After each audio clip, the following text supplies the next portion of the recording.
This is David Stringer, publisher of Prescott E-News. We're honored today to have Ron Watkins with us, who is running for Congress for CD2. Many of you know that CD4, as a result of redistricting, has been sort of carved up, and our current congressman, Paul Gosar, is now running in CD9, I believe.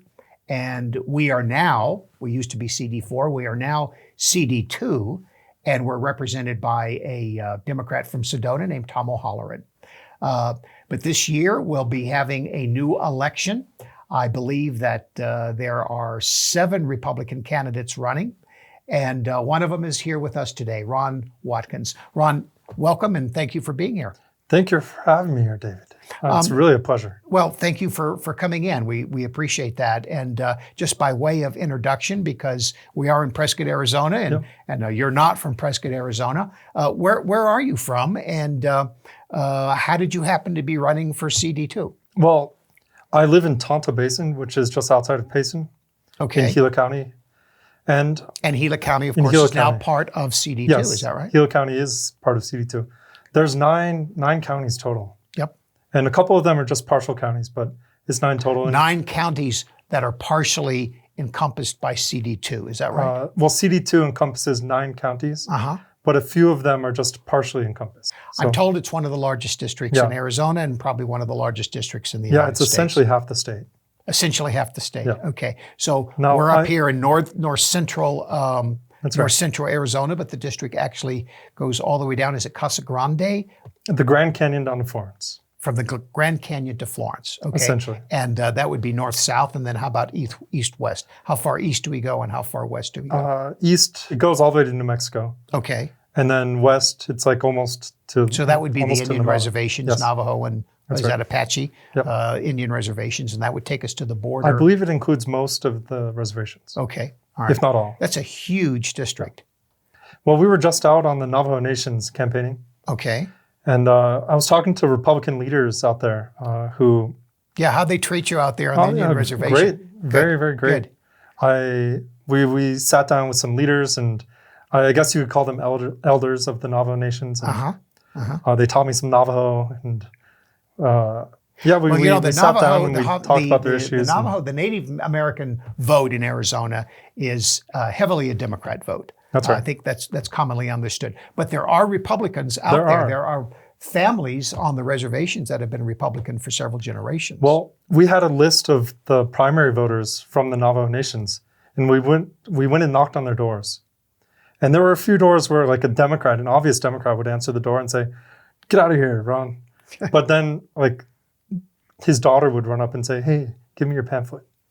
So obviously like the super voter or whatever in that house, like the Republican primary voter would be probably hidden and not like articulating to their family that they are Republicans. So you were well received, you felt? Yes. And did you do any events over there? Did you do any community events? Well, we did not do any events, but we went around and we talked with people and we knocked on doors and we met leadership. Good. It was great. Good, because you're going to have to carry some of that vote if you expect to be elected to Congress. And you asked me about why I'm running? Yeah.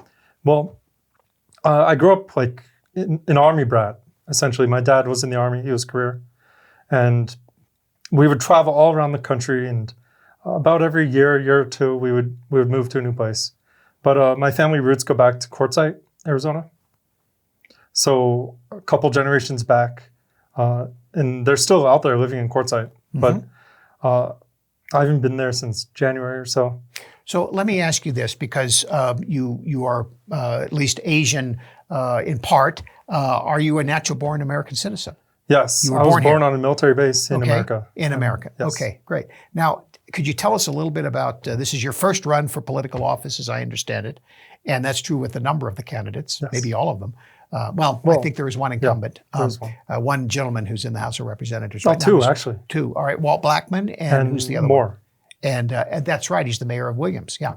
So professionally, what is your training? What is your background? What do you do for a living? All right, so I'm a computer guy, and I've ran a computer business for about 10 years. We focus on programming and network security. So my expertise is actually defending computers from hackers. That's what my expertise is in. So right after the 2020 election, I was listening to a podcast by Dr. Shiva Ayodhari. And he said that there was a possibility that perhaps the machines were hacked.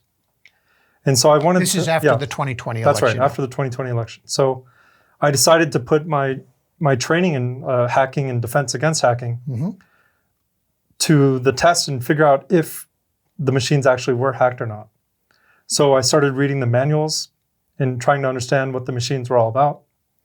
And by the end of it, I was talking about this on Twitter, and suddenly the whole nation was up in arms about it. Everybody was angry. About what many people refer to as the stolen election. Exactly.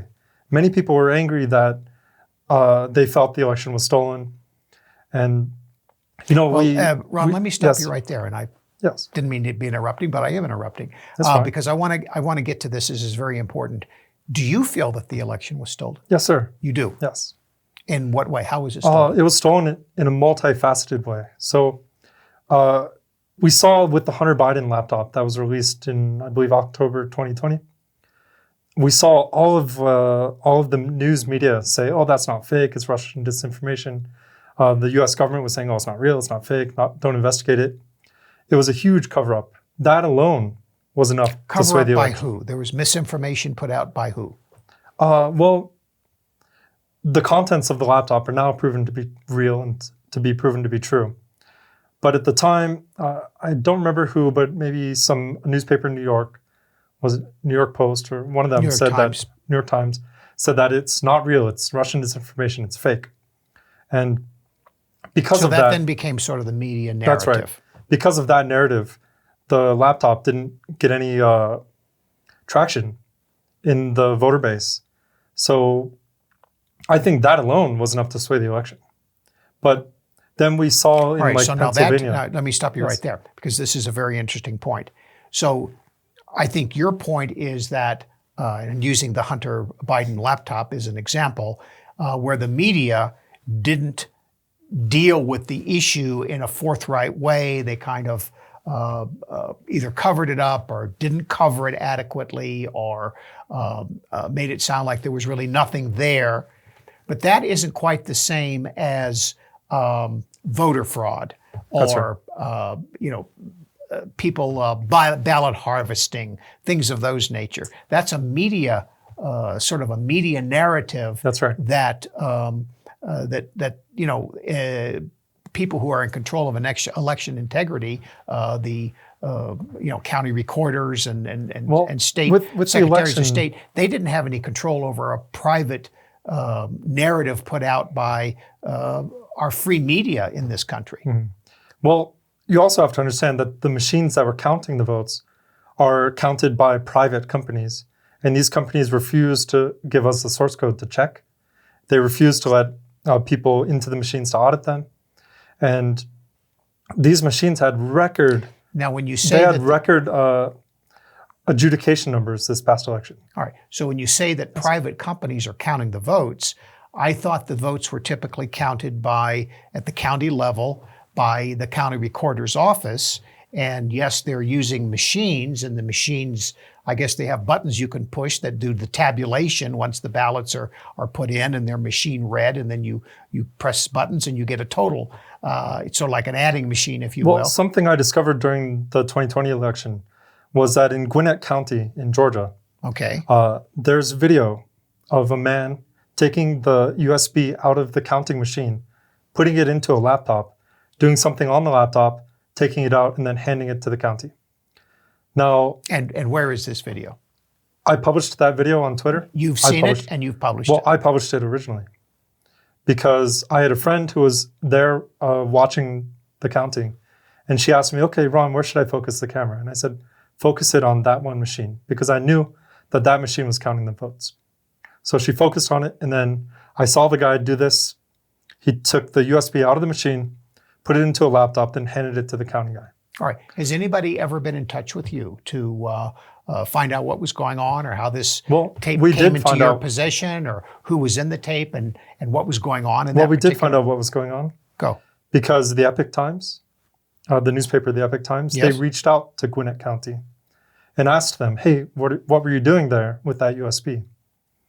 And Gwinnett County replied, oh, we were putting it through Excel because the actual like machines that tabulate the votes are not allowed to have Excel installed on them. Okay. So why would they need to take the votes from the tabulation machine and filter it through Excel before handing it to the county? Okay. That's a big issue. That is enough to decertify the election in Georgia. That one instance in your view? Yes. Okay. All right. And has this been looked at by the authorities in Georgia? I don't know, but the news reported on it. And it just seems to have fallen off the wayside. So like we saw in Pennsylvania where they were putting up cardboard over the windows so poll watchers couldn't watch. Okay. So my question was, do you believe that the election was stolen? And you've given me an answer, and you've tried to support that with an example or two of what you consider to be voter fraud. Election fraud. Election it's fraud. Different than voter fraud. Yes, it is. Thank you for that clarification. So this is something that was done by the authorities rather than by individual voters. Ron, I want to touch on a number of issues here in this interview, and one of the things I want to talk about is something that's actually been in the news just in the past week or so. This is very early June when we're taping this program, and over the last week or so, we've had saturation reporting about the tragic events in Buffalo, New York, and in Texas with the elementary school shooting. And we've had a great deal of publicity about this, and I suppose that's warranted by the nature of the tragedy. It is a really shocking kind of thing to have happen. But it's been picked up by the media now, and a number of politicians like President Biden are saying, we have to do something. I saw in the paper today where the president of Canada, Trudeau, is proposing now to ban all handguns in Canada. I'd like sort of to get your take on this. I know you're a Second Amendment supporter. You believe strongly in the Second Amendment. I'm believing that you probably own guns and have used guns and trained in guns. How do you think this is going to play out? What is your take on this in terms of is this a pretext? Are people who support gun control using this tragedy as a pretext now to limit our Second Amendment rights? And would limiting our Second Amendment rights, would it make us any safer? We must not regulate our Second Amendment rights at all. What actually we need to do is deregulate. We need to bring back machine guns. We need to bring back bump stocks. We need to arm teachers. We need to let schools be a place where kids feel safe, and they're going to feel safe if the teacher has a gun. When you say we need to arm teachers, are you suggesting that we require teachers to be armed, or we just allow them? Okay. Yes. Teachers who want to be armed should get training. They should be allowed to carry. Maybe even be issued a gun that they could keep at some armory somewhere at the school if they wanted. Okay. And, every time this gun, like these mass shootings happen, the Democrats jump on it and they use it for political gain. They use it to try to take guns away, essentially. But behind the scenes, they're probably buying stock in gun companies. Okay. I don't know that for a fact, but... Well, I've read that whenever we have one of these mass shootings, one of these tragedies, that gun sales go up. Exactly. And I don't know if Democrats are buying guns like Republicans are, but I know a lot of people get scared. They're probably buying stock. They're buying stock in the gun company.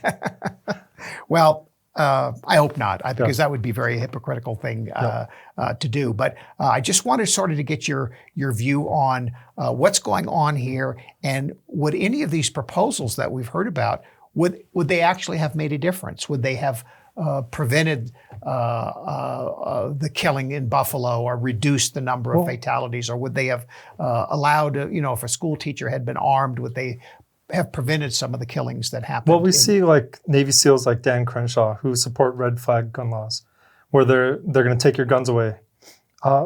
We don't need to take our guns away. We need more guns. We need more people to be armed. And we saw like the terrible tragedy in Texas was caused by some kind of stand down order from the police. The police were literally not allowed to go in to confront the shooter. And they were not letting parents in. So the police were out there blocking the the people who are trying to help. And that is a problem. We need better training. We need better funding for the police so that they know how to deal with an active shooter instead of just blocking all attempts at help.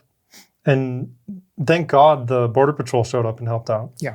So I want to touch on another subject here, Ron. You're running for Congress. Yes, sir. You've not held elective office before. You're running for Congress for a reason.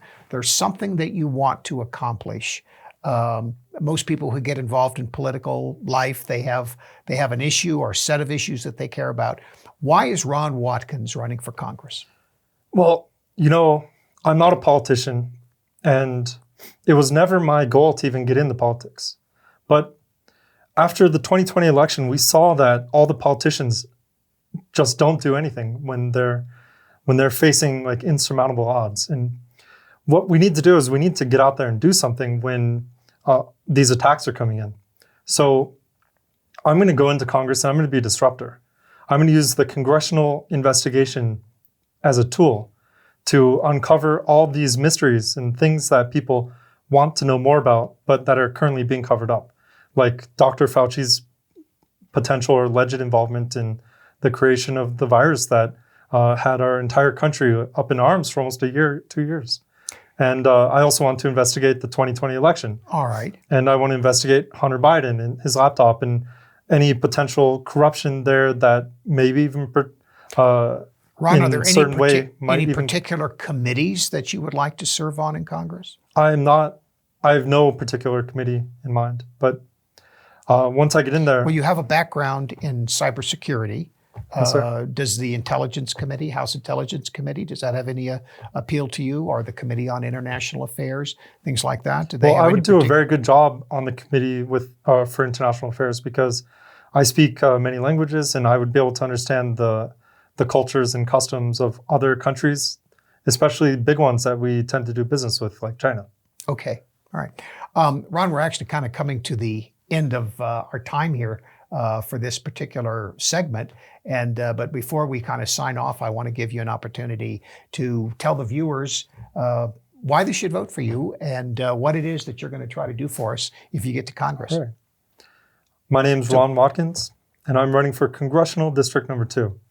Our country, we're at war right now. We need to fight. We need to get out there and do something.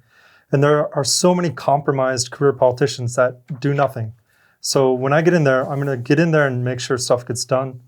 I'm going to be protecting your First Amendment rights. I'm going to protect your Second Amendment rights. I'm going to protect state rights. State sovereignty is so important. We're going to make sure that we have a country that we are proud of, a country that's safe for our children. We're going to make sure we have good education for our children. And I'm going to be a disruptor. I'm going to get in there and I'm going to hold all these people accountable that have taken our country hostage. So if you vote for me, you're going to see all this happening really fast because I'm going to get it done. Ron, thanks so much. Again, this is David Stringer, publisher of Prescott E-News. We've been honored today to have Ron Watkins, candidate for U.S. Congress, Congressional District 2, with us today. And we'll be doing another segment of this program that we'll be posting later this week. So stay tuned for that, and thanks for watching.